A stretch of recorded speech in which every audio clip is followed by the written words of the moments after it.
Well, folks, in today's video, I'm going to be showing you all my most recent and exciting purchase from Larkspur Line Train Store in Merrickville. So on my most recent trip to Larkspur, at one point I was going through the Locomotive display case, and I found something in there that I really wasn't expecting to see. An absolutely gorgeous Royal Hudson steam locomotive. Now, I've always wanted a Royal Hudson steam locomotive, so finding one in here was really quite a surprise. And I mean, just what a locomotive. It was really well built. Somebody clearly put a ton of effort into this engine at some point, and it just seemed like a pretty good value. So I headed off to lunch for a bit, and by the time I came back, I was pretty certain that I wanted to purchase this engine, so I asked the store owner if he could take it out so I could get a closer look.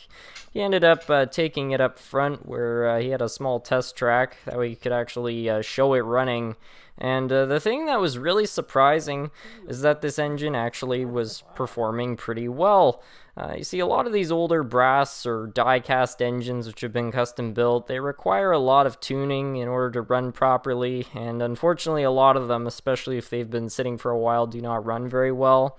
But this one was really quite an exception. Right out of the gates, it was running very well, so it pretty much confirmed my decision that this was an engine that I wanted to buy, because it was just an absolutely incredible engine.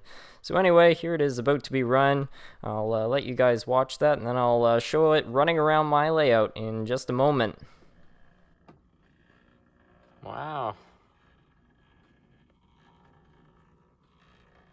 It's just tight. Yeah, it's taking almost half a throttle.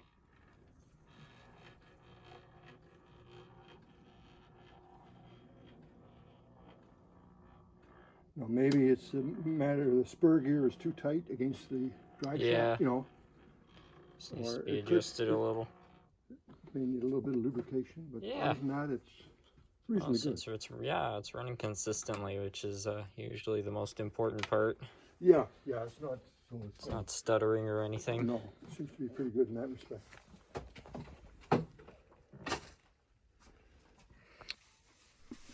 So after seeing just how well this locomotive ran, I decided to go ahead with the purchase, and the owner wrapped it up and sent it on its way. I was absolutely thrilled walking away with this brand new locomotive.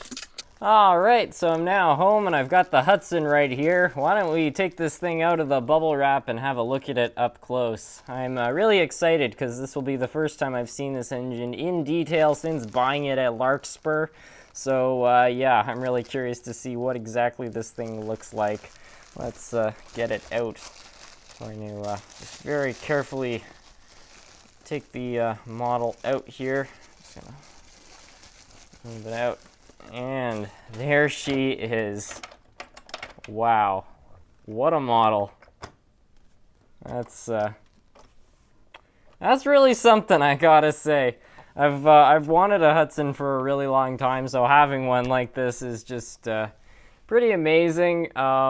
Somebody must have put a ton of effort into this thing. I mean, I know it's not like down to like Rapido quality detail, but as far as, you know, custom built engines go, somebody must have sunk a ton of time, especially into the paintwork. I mean, it just looks absolutely incredible.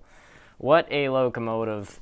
I'm gonna turn the camera around so I can show all of you the detail with the kind of finer lens, because it is very well done. Anyway, let's do that. So here the locomotive is up close. I'm I just kind of can't believe just how this thing looks. It's really something that I'm quite impressed by. I noticed too, although this is a die-cast model, there were clearly a lot of brass parts put in. You can see right there, the paint has chipped a tiny bit and you can actually see brass through there. So that's something that's sort of impressive. Yeah, the paintwork, as I said, is just really well done. It must have taken a really long time to get all those decals and paint details on. It must have really been quite the production, but it definitely paid off with just how this thing looks. I like that they actually put, I guess it would be maybe a fireman. I'm not entirely sure if well, I guess it was a coal-fired steam engine, so yeah, there's actually a fireman on that side, and I believe there was a driver on this side, if I'm yeah, there's a driver on that side. So yeah, nice little additions too, which sort of nice. The tender looks amazing as well. Really well done. So yeah, anyway, here's the whole model. Why don't we take this thing over to the track and test it?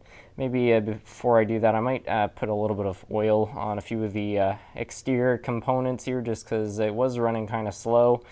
But yeah, other than that, I think this thing is pretty much ready to go. I find that it's very important to oil all the parts on a steam locomotive. Any locomotive really that might have been sitting for a while. It does make a big difference. So we're just going to put oil on all the little moving components. You can put a bit on these parts too, but generally it's this area, the bolts and the little parts for the pistons there that you want to look out for in terms of oiling your locomotives.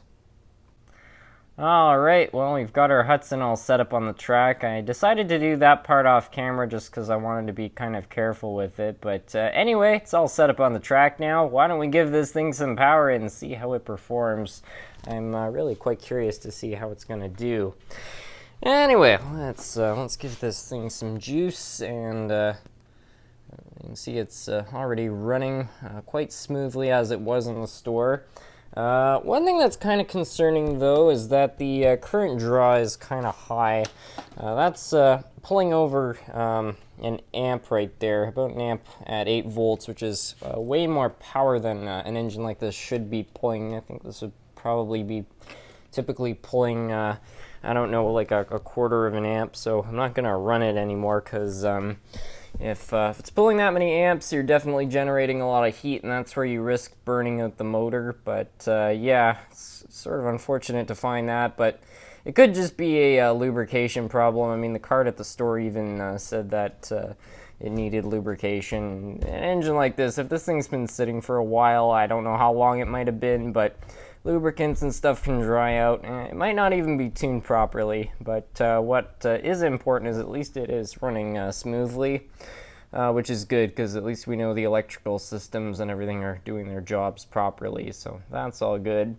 So yeah, maybe it does need a little bit more work than I originally thought, but overall it's a gorgeous engine, and I'm very happy to have it as part of the collection. And with a bit of work, it may turn out to be a very good runner. I mean, it's already off to a good start. I think we just need to tune it up so we don't burn out the motor, and yeah, it might be the gem of the collection. So, just a quick update. I decided to open this thing up and see what the motor was like. It turned out that the motor was in fact the problem. It had nothing to do with the drive system. Basically, the brushes had just had a lot of wear on them, and they had carboned up the commutator, and the little spaces in between had become filled with pieces of the brushes, little just carbon deposits, and it was causing them to short, which was why the current draw was so high. So I cleaned out the motor, tested it, put it back in the engine, and check out how great it runs now. Yeah, here, let me give it some power. You can see it runs, first of all, way faster, but not just that, the current draw, even at full throttle, which is almost 20 volts and reduced a little because this controller's old, is like less than a quarter of an amp, like really good efficiency. So this thing could even be equipped with DCC if I wanted, so I'm absolutely thrilled with that.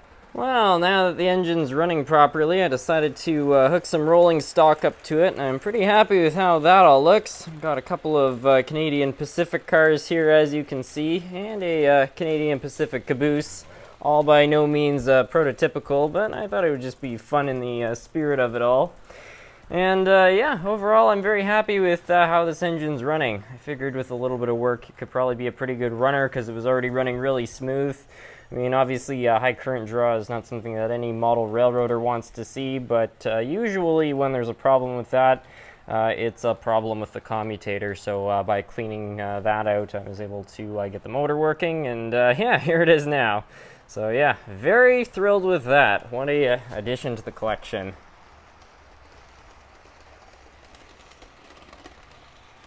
Well, folks, that's going to be it for today's video. I hope you all enjoyed. I am absolutely thrilled with this locomotive. I think it's an absolutely gorgeous engine and a great addition to the collection. I don't always buy engines of this caliber, but when I saw this one, I was just like, I think this is a decent deal for what you get. So yeah, I'm pretty happy with it. Canadian Pacific, too, had quite a bit of history with the Ottawa area. They had a lot of rail lines throughout the region for many, many years. And even with the Hershey factory that I'm building, when they opened that Hershey plant, there was a great big gala, and Canadian Pacific actually delivered one of their Royal Hudson locomotives to the factory for display when they opened it. It wasn't the same number as this one. It was the same number as the one which pulled the Royal train in 1939. But it was a Royal Hudson nonetheless, so that's something that I think is very interesting. And to actually have one as part of my collection now is something that I'm quite pleased by. So yeah, anyways, with that, I'd like to thank you all so much for watching.